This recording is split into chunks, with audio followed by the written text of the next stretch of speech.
Arsenault, Florida chapter's Racial Justice Speaker Series. And we're very excited. We're very happy to have all of you here. I'm Cynthia Fisher. I'm the president of the Volusia Flagler chapter. You'll notice, Ray, who I'm going to introduce officially in just a moment, is going to be speaking, and then at the end there'll be some time for Q&A. You'll be able to post your questions into the chat to the Volusia Flagler chapter. Alicia Keenan is behind the scenes monitoring that chat feature. You won't be able to chat with each other because otherwise that would pop up and be pretty distracting to us and to Ray. So you can post your questions and she will be curating those and feeding them to me, and I will present them to Ray at the end.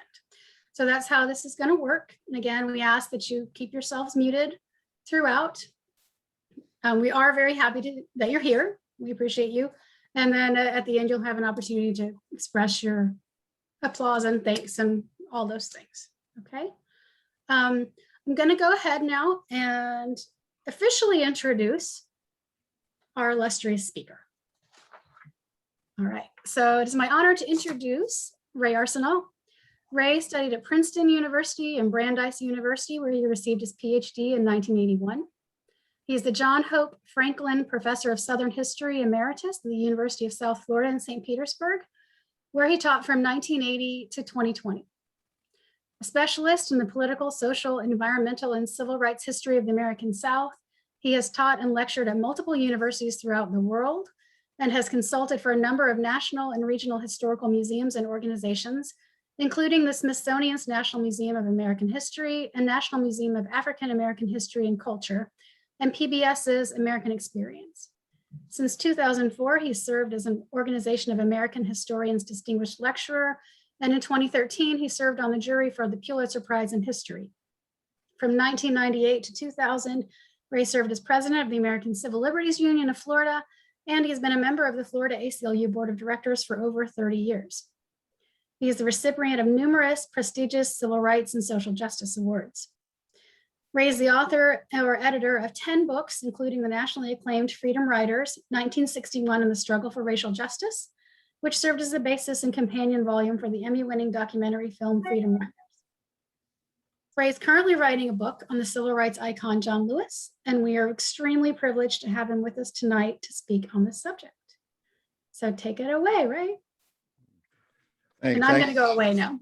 Okay. Thank you, Cynthia. Really appreciate that introduction. And want to thank everyone for tuning in tonight. I guess we're all getting accustomed to the Zoom world. And I know when I started doing these kinds of lectures, one of my daughters called me a techno peasant. And so I was challenged, but I think I've gotten better, and I hope that the Wi-Fi will hold out. But I really want to applaud Cynthia and the Volusia chapter for doing this series. I think it's just a wonderful idea. You really put the rest of us, the other chapters like my own in Pinellas, to shame, and hopefully we'll catch up at some point. But really happy to do this tonight. I had a notion of talking to you tonight mostly about voter suppression and the history of disfranchisement and sort of beginning in the colonial period. But Cynthia told me that Micah, our state executive director, already did that at the beginning of the series. So I'm going to go to Plan B and to talk almost exclusively about John Lewis. It'll be in some ways the same story that I was going to tell in more general terms. But I'm really happy to share my work on John Lewis and talk a little bit about my friendship with him and my experiences with him and how important I think he was and is. I think he's still a force in American life. At least I certainly hope so. As the John Lewis Voting Rights Act or bill hopefully at some point it will become an act. As Cynthia said, I'm writing a biography of John. I've actually just this afternoon finished the 8th chapter out of 12. So I'm feeling almost giddy. I'm actually ahead of schedule, and I've never been ahead of schedule on anything I think I've ever done in my life. You know, we sometimes say that historians are slow journalists. We don't like deadlines, but this may be a deadline I'll actually will make. The book will be in a new book series that Yale University Press is publishing. They got a huge endowment to endow this series called Black Lives. And I think there'll probably be, before they're through, scores of books in this series, but it looks like mine may be the first one to appear if I can keep up my momentum in writing. And I must say, I retired in January and had a lot of administrative duties, and I never quite realized how much that maybe cluttered my mind or cluttered my life, because since I've retired and began to work on the Lewis book, I've never written at this pace, or also I don't think I've ever enjoyed historical writing as much as I have on this book, although I've been privileged to write about civil rights and human rights for most of my life. And this is a similar topic, but I feel so passionate about the importance of John Lewis and his life, and I really think of my friendship with him as one of the most fortunate things that ever happened to me. I met him in 2001, 20 years ago, when I was in the early stages of researching my book on the Freedom Rides.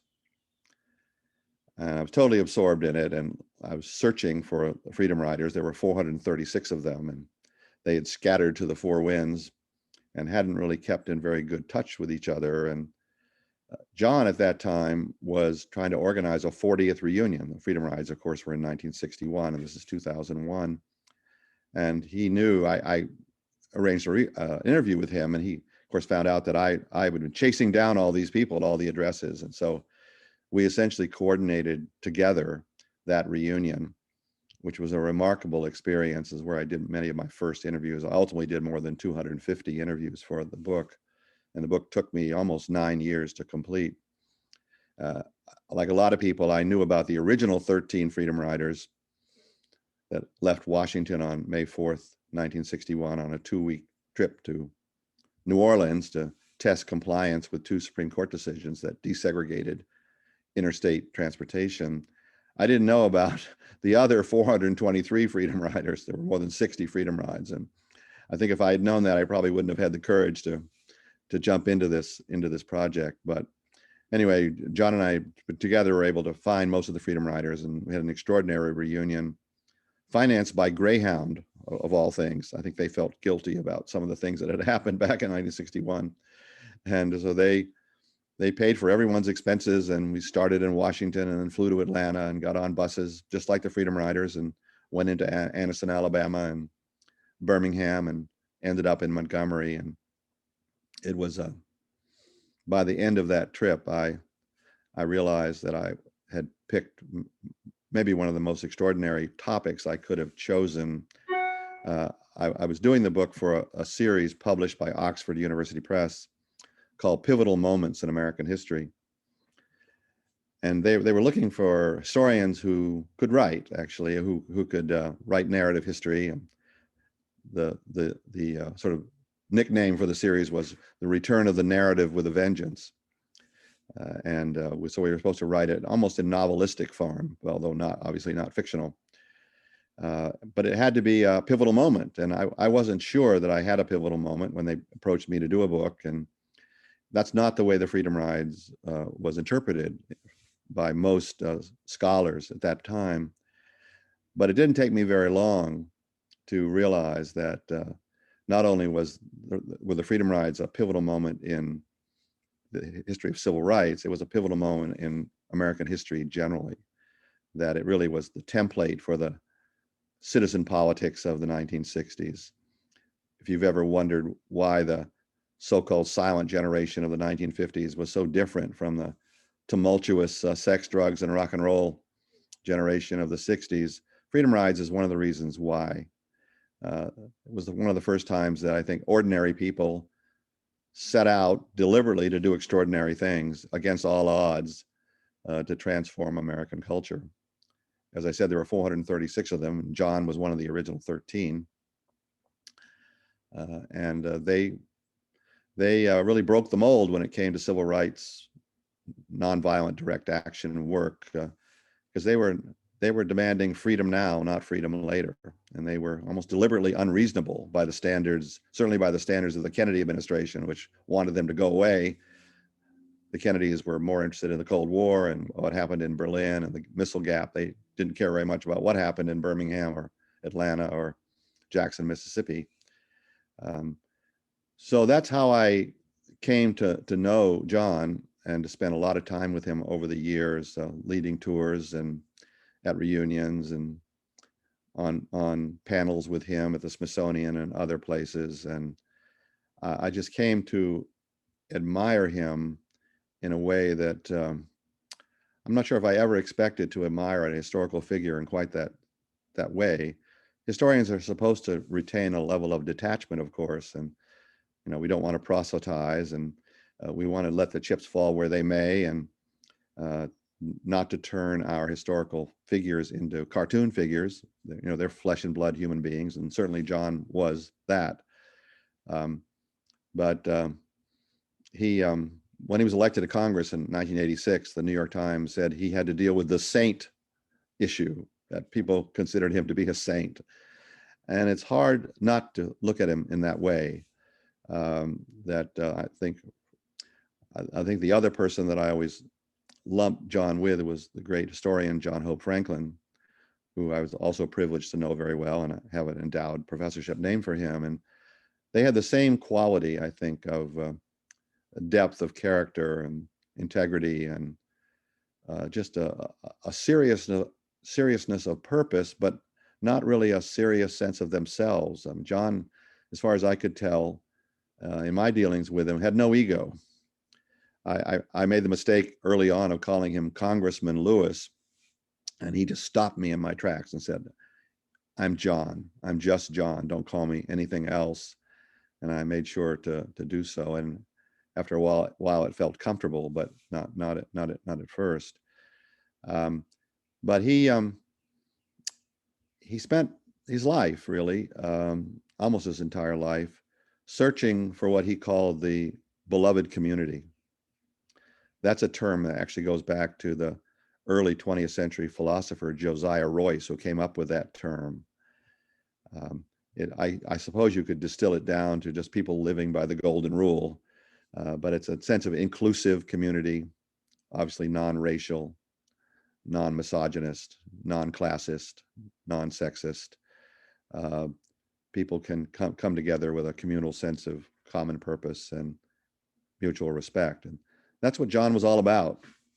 And he was searching for the beloved community. And I think that's going to be the subtitle of my book, John Lewis and the Search for the Beloved Community. And he loved that phrase and never stopped using it until the day he died. Dr. King also used that phrase quite often. And of course, Lewis considered himself to be a protege of Dr. King, which set him apart from most of the activists who were affiliated with the Student Nonviolent Coordinating Committee, the SNCC group that emerged in April of 1960 to challenge the older, more staid civil rights organizations like the NAACP and the National Urban League, and even the Southern Christian Leadership Conference, which Dr. King had established in 1957. So John was always sort of set apart. He was he was the chairman of SNCC from 1963 to 1966, when he was deposed by Stokely Carmichael, when SNCC went towards a more racially separatist and a more acceptance of violence. It was always named the Student Nonviolent Coordinating Committee, but it lost a lot of its focus in the later years, and of course dissolved actually in 1968. But John left the organization in 66 after he was deposed, and it was a very disillusioning experience for him, devastating actually, and because he had given his whole life to SNCC, and he was cast out, as were almost all of the white activists who were in SNCC at that time. And he really had to reinvent himself, which I'll talk about in a few minutes, which he was able to do. And his really probably greatest claim to fame, in addition to, of course, being the person who led the march in Selma on Bloody Sunday in March of 1965. And those images are seared in the memory of, I think, almost all Americans who at least were watching or paying attention in March of 1965, what was happening in Selma, Alabama. But he had to reinvent himself, and he became the primary example of a civil rights leader, a protest leader, turning to politics. I don't think he ever would have predicted that earlier in his life. He was not a particularly political person in those early years. The fact that he ended up, spending 35 years in Congress is quite amazing.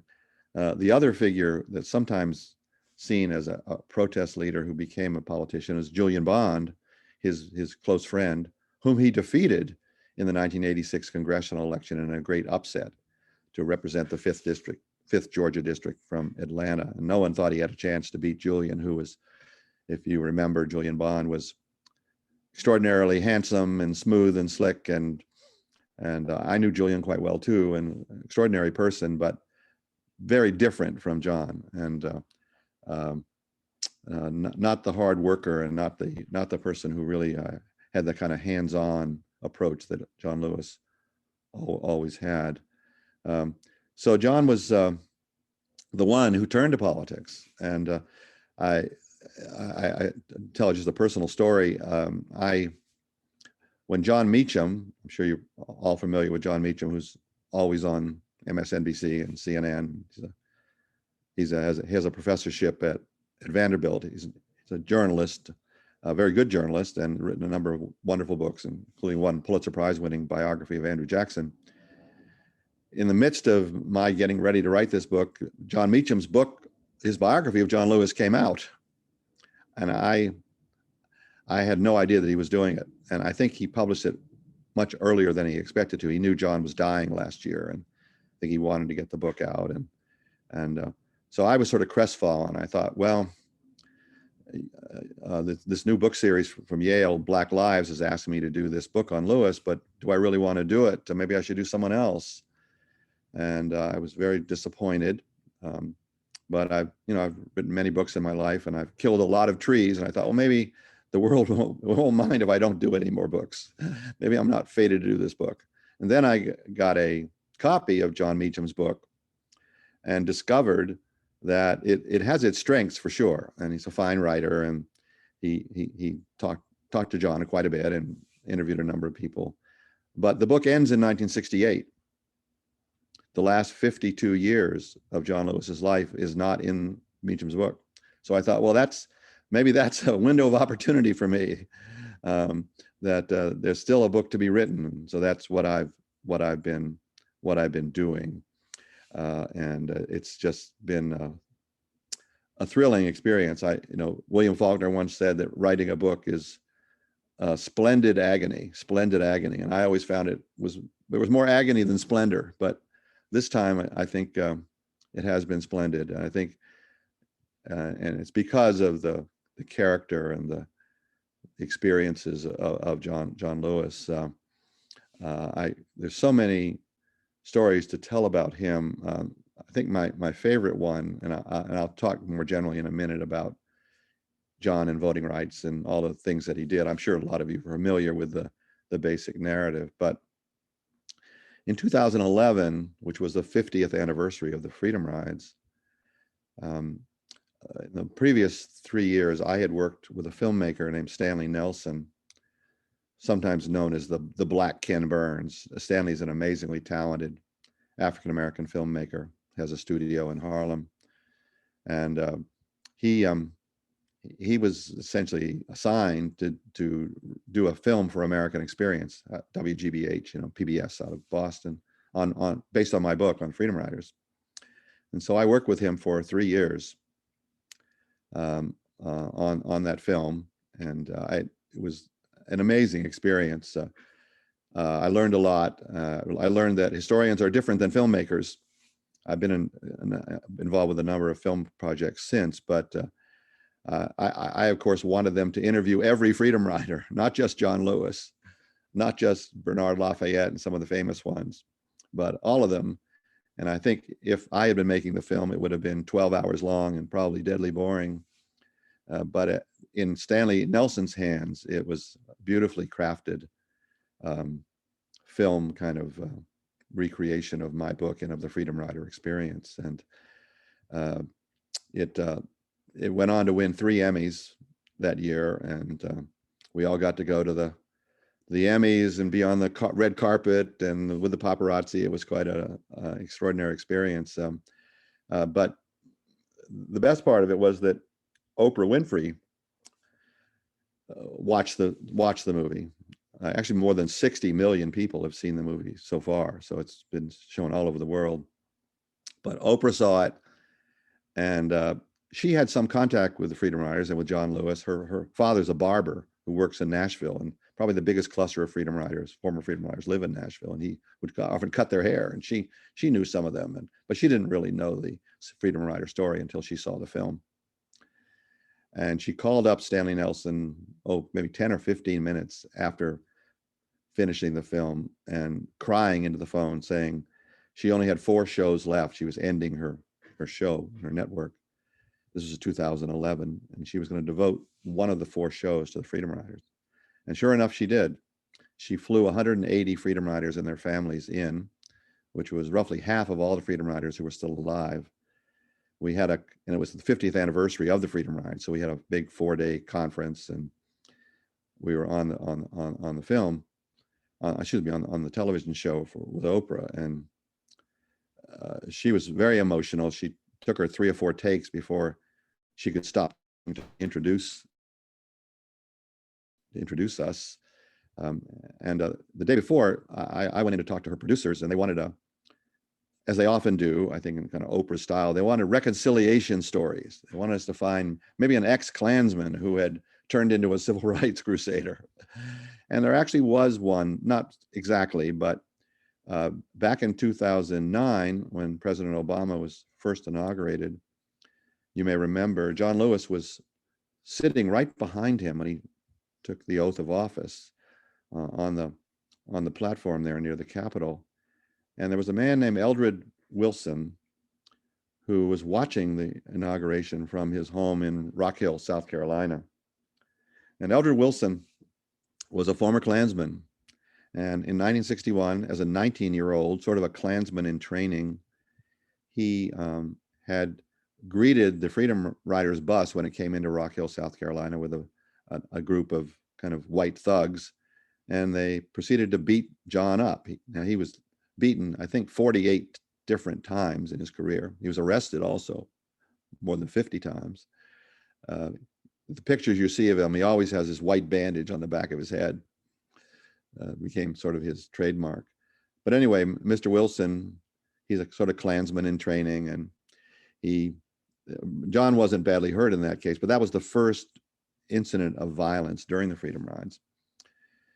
Very memorable, certainly for John and for Mr. Wilson. Well, later, Mr. Wilson got religion, left the Klan, always felt ashamed of what he had done back there in 1961. And so here he sees John Lewis on TV, and impulsively he called John. He got his number, called him a couple days later in his congressional office in Washington, and explained, and is crying over the phone and apologizing and saying, "I'm so sorry I did this to you. I'm not the same person. I don't know what could have been thinking back in 1961." And I think with most people, that would have been the end of it.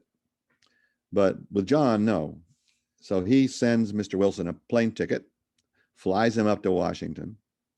They have a meeting in John's office, and I think they prayed together and cried together and became friends, and a lot of apologies and a lot of tears. And so when Oprah and her producers were looking for one of these stories, well, we came up with Mr. Wilson. So we flew him in, and the cameras were focused just on a couple of people. So I was sitting to John Lewis's right. I was off camera, but I was only like 5 feet away from him and Mr. Wilson. And you could see that Mr. Wilson was incredibly nervous, just about to implode. He was not a very well-educated man. He'd never been on television before. And he was going to tell a story that was, to say the least, embarrassing about what he had done back in 1961. And his voice was cracking, and it looked like he just couldn't get through it, that he just wasn't going to be able to say anything. And at that moment, and I don't know how many people saw this, but I saw it. John reached out and grabbed Mr. Wilson's hand and squeezed it and said, "He's my brother." And I don't think there was a dry eye in the house for people who saw what happened. And this act of reconciliation, of forgiveness, of kindness, I'll never forget it, really. I mean, it was a simple thing, and Mr. Wilson died less than a year later. But that was a moment that I think we can all take pride in. And there are so many moments like that in John Lewis's life, that he just never seemed to give in to feelings of anger or vengeance. I mean, he had fire in his belly. He was a determined activist. He always kept the pressure on, but he never personalized it. He never demonized the enemy. He really believed in this doctrine of love and the beloved community. And even when people that he was associated with in SNCC thought he was a kind of romantic fool, and they turned away from nonviolence and away from reconciliation, he never did, not for a moment. The part I've been writing this morning actually was about Freedom Summer in Mississippi in 1964, when, of course, Goodman, Schwerner, and Cheney were murdered by Cecil Price and the other deputies in Philadelphia, Mississippi, and there was the manhunt the whole summer. And last thing I wrote this afternoon was John Lewis's eulogy for Mickey Schwerner, who was one of the 3 volunteers in Freedom Summer who was murdered. And Dave Dennis, who's another former freedom rider and a wonderful man, I know him quite well too, but he spoke at the gave the eulogy for James Cheney and for Andrew Goodman. And Cheney's funeral was down in Mississippi, and he, not in Manhattan. And Dennis, you may have seen this on YouTube. You can get it if you look for it. It's just an extraordinary speech where he challenges the audience and says, if you can't stop this, if you can't stop these murders, and you just go home and forget about it, then he said, in the end, he said, "God damn your soul," is what he said. And so there's a lot of vengeance and feeling of anger, and so when John gave his eulogy 2 days later in New York, he made sure that he said exactly the opposite, that giving in to those feelings, even though they're understandable, would only make matters worse, would end any chance that the movement had to kind of carry the day morally, in the sense of maintaining nonviolence, of not striking back, of not letting the enemy, sort of, as Dr. King once said, pull you down into the gutter with them, to change love to hate. But that's what John was all about. The striking thing, though, is that he became such a proponent of voting rights. In the early 60s, the Kennedy administration was desperate to get the movement, particularly SNCC, the nonviolent direct action wing of the movement, to stop doing nonviolent direct action. They wanted to move them to voting rights. In fact, Harry Belafonte was the great calypso singer, was the go-between between the Kennedys and the movement, and he was funneling all kinds of foundation money from Chaconic Foundation and the Field Foundation and others to almost bribe, in a sense, them to focus on voting rights. The Kennedys figure that won't be as controversial. There won't be as much blood in the streets, and we'll get votes to boot. So we'll win both ways. Now, as it turned out, the Kennedys were wrong. The white supremacists in the South were every bit as upset about voting rights as they were about the other issues, and And so it didn't work that way, but that's what they thought was going to happen. And so SNCC had to decide what to do, about whether to give in to this pressure from the Kennedys to change their emphasis towards voting rights. And what they decided to do, not surprisingly, was that they decided, well, we'll have two wings. Bernard Lafayette, one of the great SNCC freedom riders, said, well, even a bird needs two wings to fly. So we need two wings in SNCC. But initially, John was not one of the ones oriented towards voting rights. He was much more kind of down and dirty in the streets, boycotts, picketing, demonstrations, always getting his head beaten in one way or another. So in some ways, it's ironic that he becomes the quintessential civil rights leader who makes the transition from protest to politics. Bayard Rustin, the great Gandhian philosopher who was the main organizer for the March on Washington in 1963, and organized the original freedom ride known as the Journey of Reconciliation way back in 1947, and was probably the most sophisticated Gandhian intellectual in the United States at the time. Rustin in 1965 wrote a famous essay saying from protest to politics, arguing that it's time for African Americans and civil rights activists generally to move into politics, to try to get elected, to try to work to some degree within the system. I think John Lewis had a mixed feelings about that at that point, but he becomes the one who sort of lives the dream as Bayard Rustin set it out. And as I said, he won this incredible upset victory over Julian Bond in 1986. He'd worked before that for a number of years. He was on the Atlanta City Council.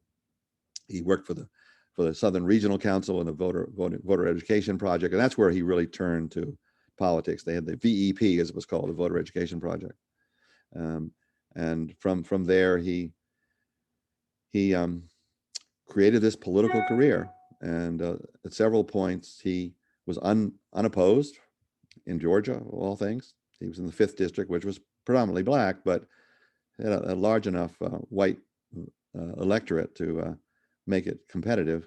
In fact, in his first race against Julian Bond, John won because he got most of the white vote. Julian got most of the black vote.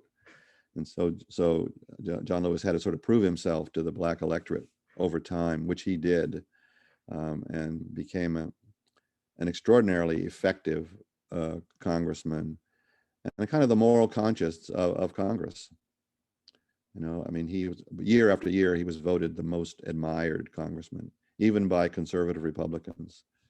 I think at some level they all loved him because I think many of them thought, I wish I could be like that man. And of course, along with Jim Clyburn and others in the Congressional Black Caucus, John was able to do an awful lot, even though many of those years the Democrats were in the minority, and he didn't have a lot of power, but he had a kind of moral compass, which I think could affect people, and he made his way into all different kinds of causes, immigrants' rights, historic preservation. He was on historic preservation boards. I mean, it wasn't anything that he didn't do if he thought it was a good cause, and just an extraordinary level of energy and commitment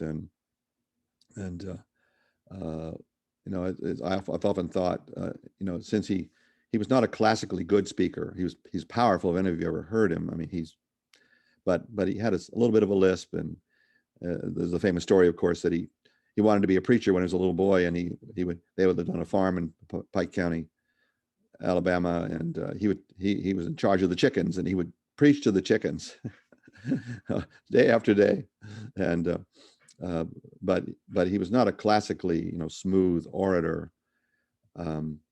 but I think just his conviction and his passion often moved people in a way that even maybe finer orators could not. And so even though there was never a real major piece of legislation with his name on it, I'm hoping that the John Lewis Voting Rights Act, which is being considered, and to some degree it's being overshadowed right now by the Senate Bill 1, which is a broader attempt to reform the voting rights laws. And I think a lot of people are now suggesting that President Biden should change his strategy and throw his support more directly behind the John Lewis bill. And so I'm sort of waiting to see whether my book will have a happy ending or maybe a not so happy ending, depending on what happens to that bill. But I think the sad reality is that I think the future of American democracy may be weighing in the balance. That if all the voter suppression laws that have been passed and the kind of generally autocratic and almost totalitarian approach that's been adopted by the Republican Party in the last couple of years, if they get away with it, I'm not sure where we're going to be as a people. And it's ironic that, of course, John died last summer, just as Ruth Bader Ginsburg, the other probably great hero along these lines, died. But I like to think that John is continuing to motivate people and inspire people from the grave, that he left a legacy that I hope in the end will bear real fruit for kind of the democratic promise of American life. So why don't I stop there, and we can have questions, answers, comments, anything you'd like.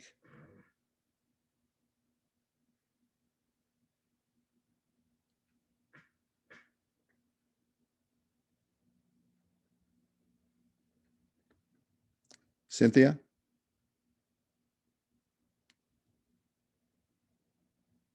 Here I am. Okay. Oh, great. All right. So if you all could share your questions in the comment section to the Volusia Flagler chapter, then as soon as Alicia starts forwarding them to me, then I will pass them along. All right, here we go. Something easy. Softball, not really. Okay. How can we get into good trouble now? Well, you can start, as I've done, by wearing a good trouble mask. You can get them online. I wear them everywhere, and that's one way of spreading the news about John Lewis, because people are sort of taken aback when you have a good trouble mask on. Well, I think it's funny. Years ago, I've done this a number of times. I've had recreations of the Freedom Ride, taken students through the Deep South. And one time we did it from Nashville to Montgomery with 192 students. We had 10 buses.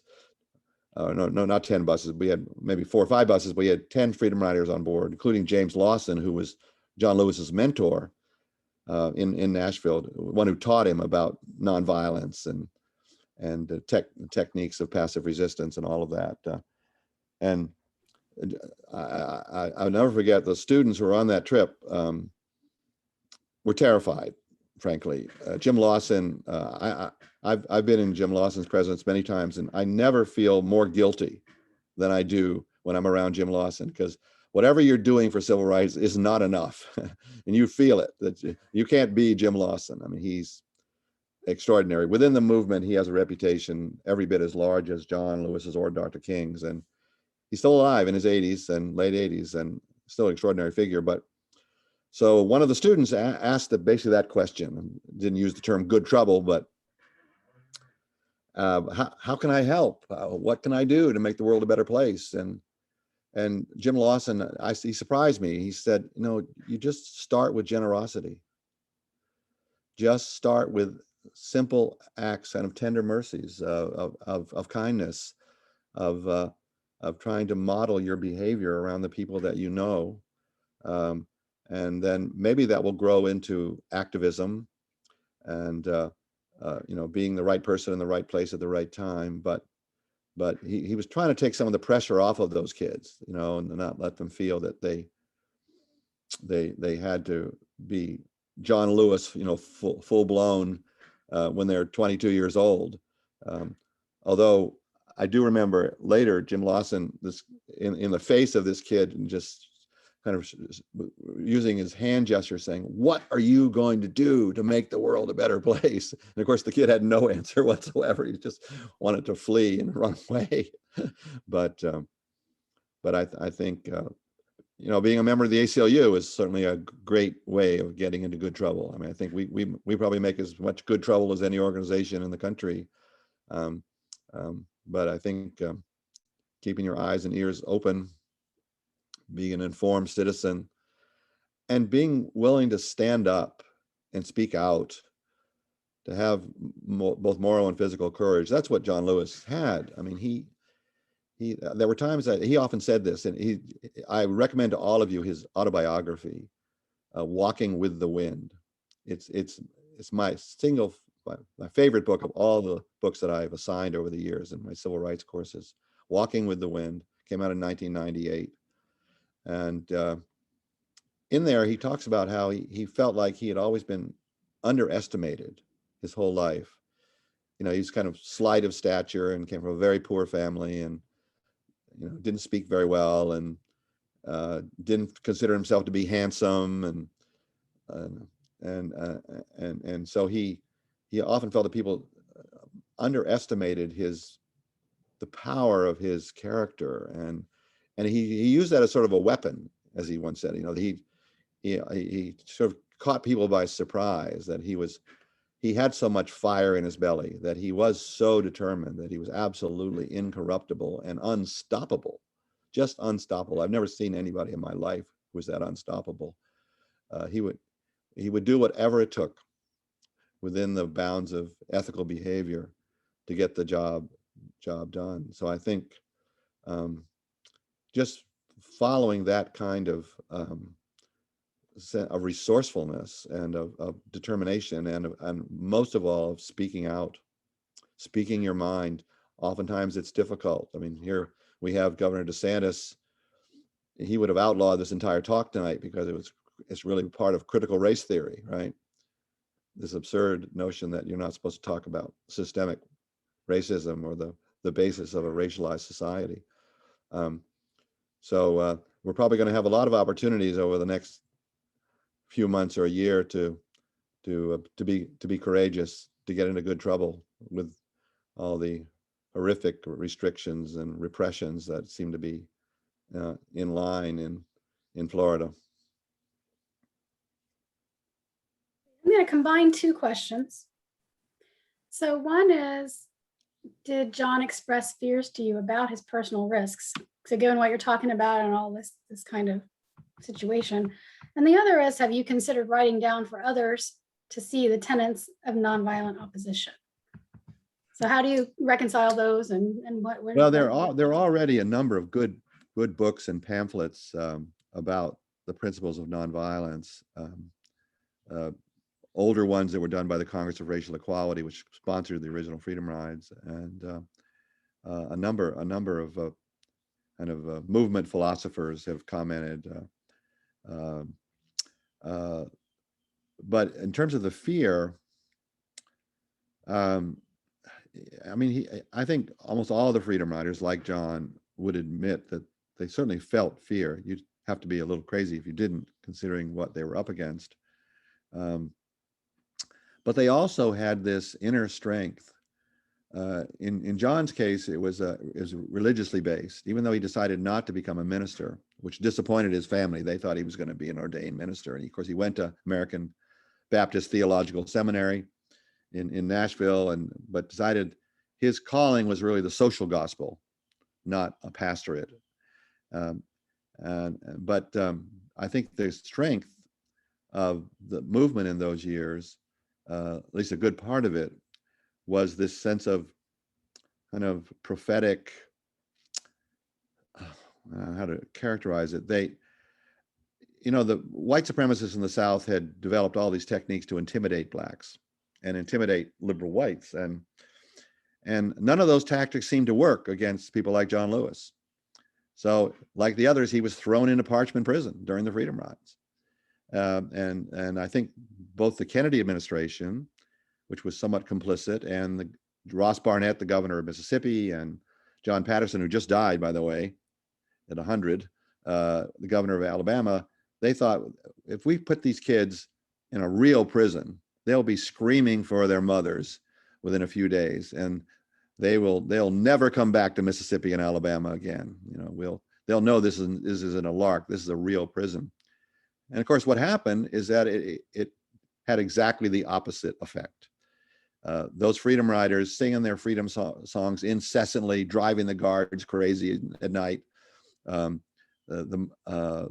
They turned Parchman Prison, which is probably the scariest prison in America at the time. Faulkner called it Destination Doom in one of his novels. They turned it into a university of nonviolence. You know, they're trading. They really became, developed a kind of solidarity. That's how they became the shock troops of the movement. And almost all of the major demonstrations for the rest of the decade were led by former freedom riders in Birmingham and everywhere, really. And so sometimes when I was writing about this and researching about it, I almost felt sorry for the white supremacists because they didn't know what they were up against. They didn't have a chance against these kids. And what makes it particularly interesting is that their elders, their teachers, their parents, their ministers, all told them, don't do this. You're crazy. You're going to get yourself killed. You're not going to prove that the Deep South is ready for nonviolent direct action. You're going to prove this not ready, and you're going to spend all of our money on bail money and arraignments, and the movement's going to be set back. And so they had to defy all these older leaders, people like Roy Wilkins and Whitney Young and many others. They just had a sense that they had to push the edge of the envelope, that they had to fight for freedom now, not for freedom later. And they weren't going to push the responsibility off to anyone else, not to the next generation, not to other people. So many of the freedom riders, they're 19, 20 years old, most of them 21. John was 21. They wrote out their last will and testament before they got on the buses because they weren't at all sure they were coming back.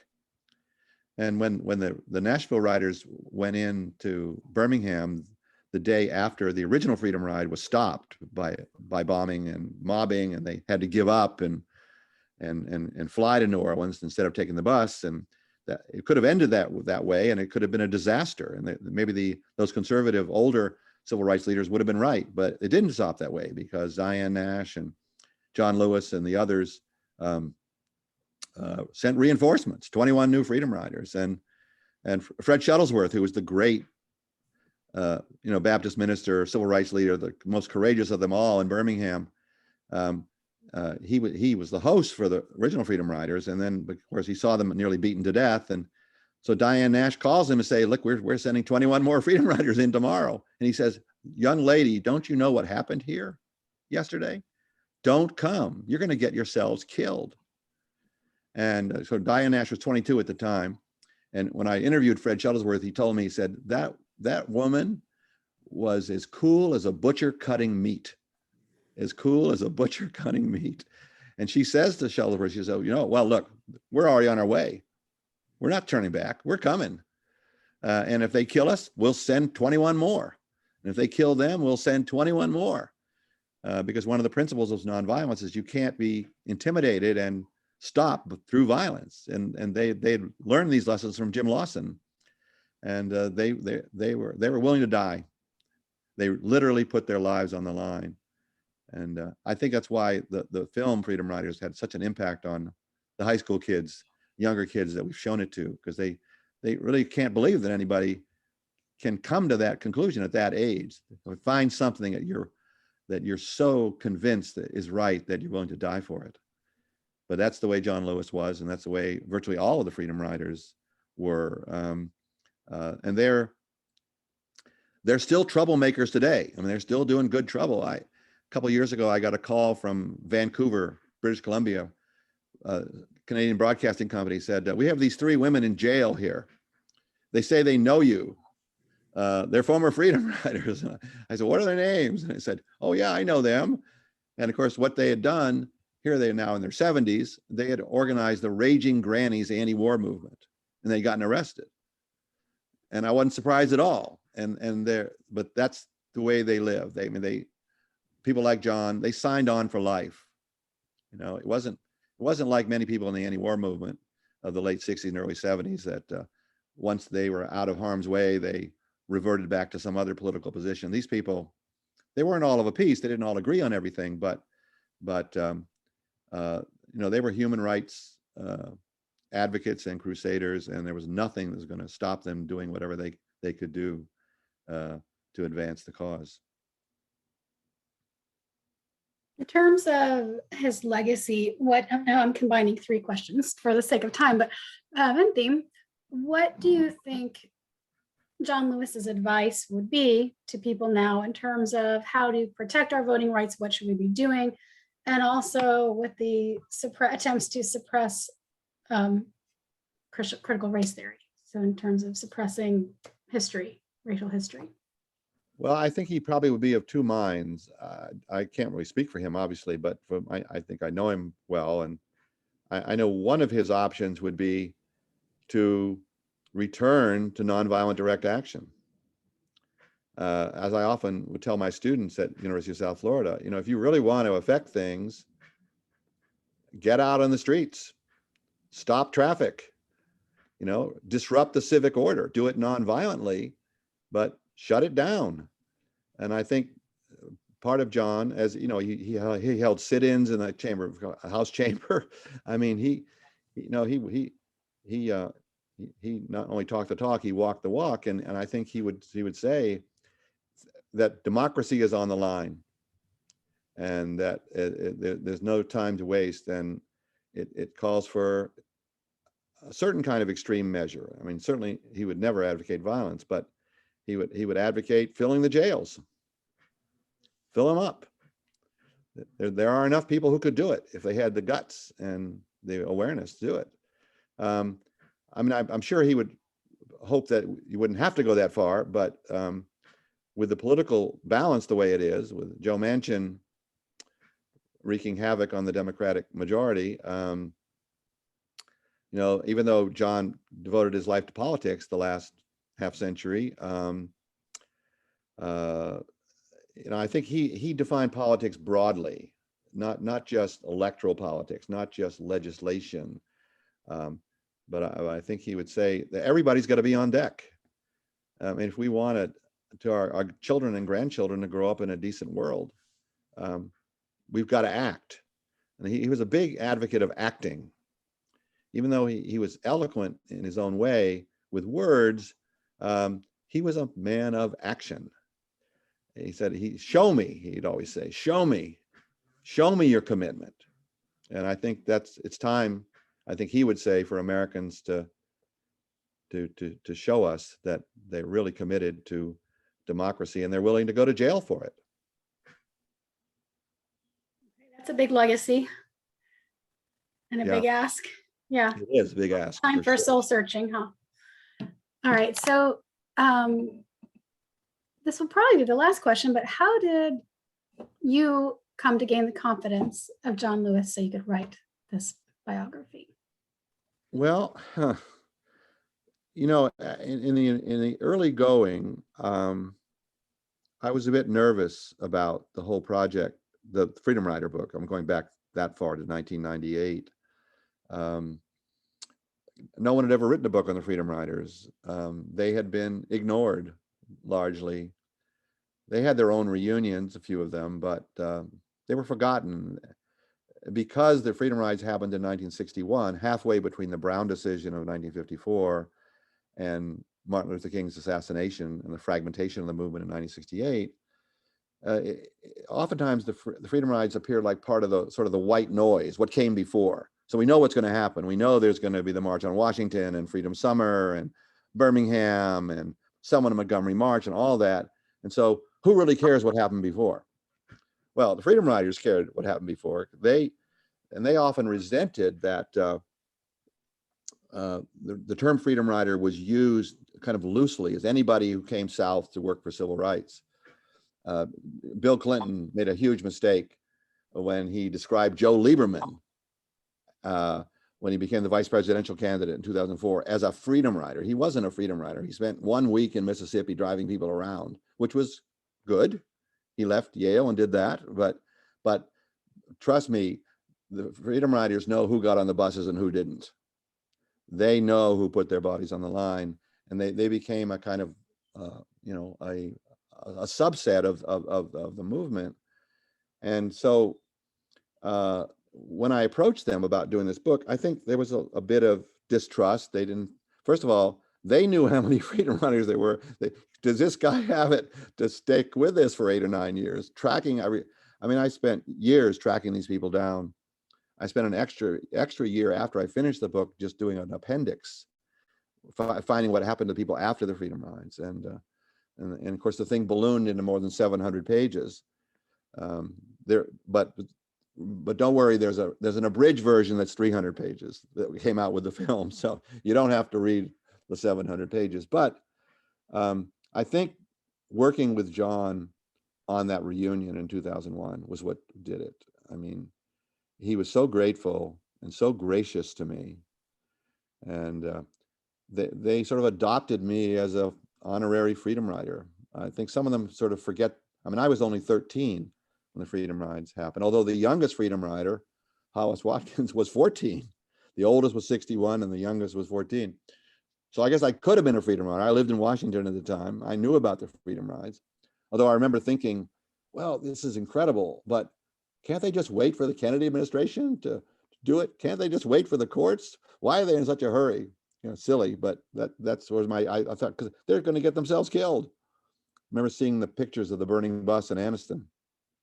And but anyway, I think I was just very fortunate to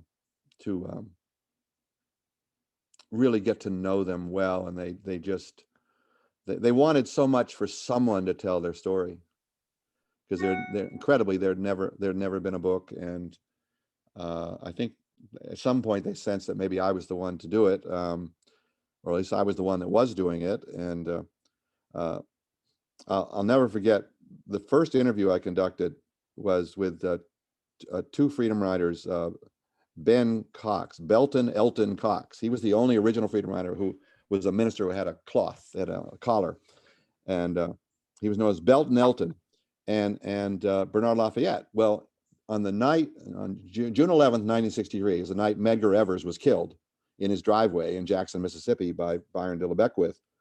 But what a lot of people don't know is that there were 3 killings that were supposed to happen that night. Bernard was scheduled to be killed in Selma, and Ben Cox was scheduled to be killed in Shreveport, Louisiana. Now, Ben was such a space cadet, he wasn't where he was supposed to be, so the killer couldn't find him. So he survived. Bernard was beaten terribly, and just beaten terribly in Selma. But he obviously survived. He's still probably the best known nonviolent trainer in the world, even today in his mid 80s. But anyway, so I'm interviewing them, my first interview, and they start laughing. And I think they're laughing at me. But what they were laughing at is that they hadn't been together for a while, and they remembered that for years, and these were the 2 who were supposed to be killed on the June 11th night. For years, they would send each other death day cards. Not birthday cards, but death day cards on June 11th.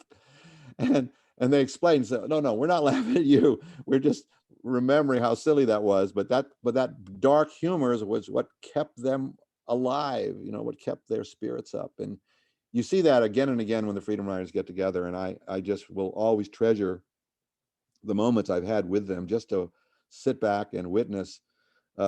Last Saturday night, we had 80th birthday party for one of the Freedom Riders in Tampa, Credell Petway, who was a 20-year-old FAMU student in 1961. And her father was a minister in Montgomery, and her brother was 16 years old. And the father said, I want you to come to Montgomery. We're going to fly to Jackson and desegregate the airport restaurant. So dutifully they came, and they became known as the Flying Petways. So Credell, who's now 80, was one of the Flying Petways. And when before my book came out, she never told anybody that she was a convicted felon in Mississippi, a freedom rider, and I blew her cover, as she said. So ever since, she's been giving talks and being invited to the White House and all this stuff, and it really changed their lives, I think, and that they were able to have a sort of a second chapter in terms of their visibility as activists. It's just been quite wonderful to see this happen. And finally, Jim Zwerg, who was John Lewis's good friend, a white freedom rider, who was an exchange student at Fisk in the original in the freedom rides, he was nearly beaten to death. And there's a famous picture of John Lewis and Jim Zwerg sitting, blood all over them, after they were beaten in the Montgomery bus station, where the Freedom Rider Museum is now. And when I got to know Jim, found out that his daughter never knew he was a freedom rider, never knew that he was virtually killed in Montgomery, until he gave a talk to her 7th grade class. And so she discovers her father. Everybody in the movement knew it, of course, and he was famous after a fashion, but he never told his own daughter. And maybe that's part of the heroism of these people. That I mean, I never heard John Lewis a moment of bragging or strutting, or he just was. It was all about the beloved community, all about the movement, all about doing what he could. He didn't care who got credit for it.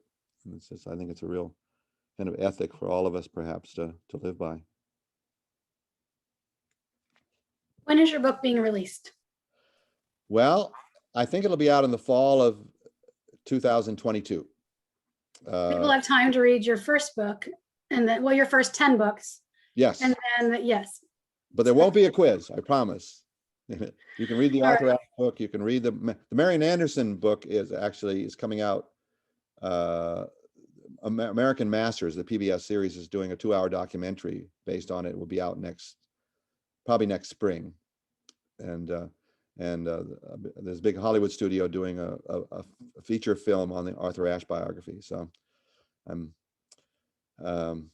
you never know about these things. Most of them never get made, but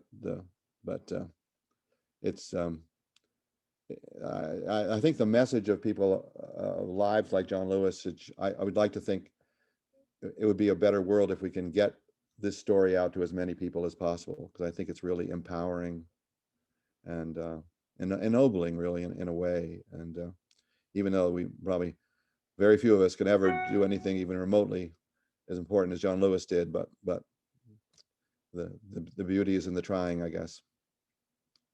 Thank you for doing your part to get this story out. Oh, well, my pleasure. My pleasure. I hope everyone enjoyed it and got something out of it. And well, we're getting feedback. It was so wonderful, informative, and so heart-wrenching, just marvelous, and many, many things. Well, thank you. I feel like I've earned my dinner. Maybe I can go eat. you can eat now. Okay. Thank you so much. My pleasure. Everyone, really. Please keep an eye out for our future sessions. We've got, Alicia says, lots of thanks are pouring in. Y'all can unmute yourself and woo, if you want to. But please keep a lookout for our next series. We've got 2 already lined up for August and September, who are going to be great. We're working on July. So we hope all of you will meet us next time and bring a friend. And thank you so much, Ray, and everyone. Unmute. Thank you for doing this. Wonderful really talk. great. Thank you so much. Thank you. Appreciate it. Good evening, everyone. Good evening. Bye.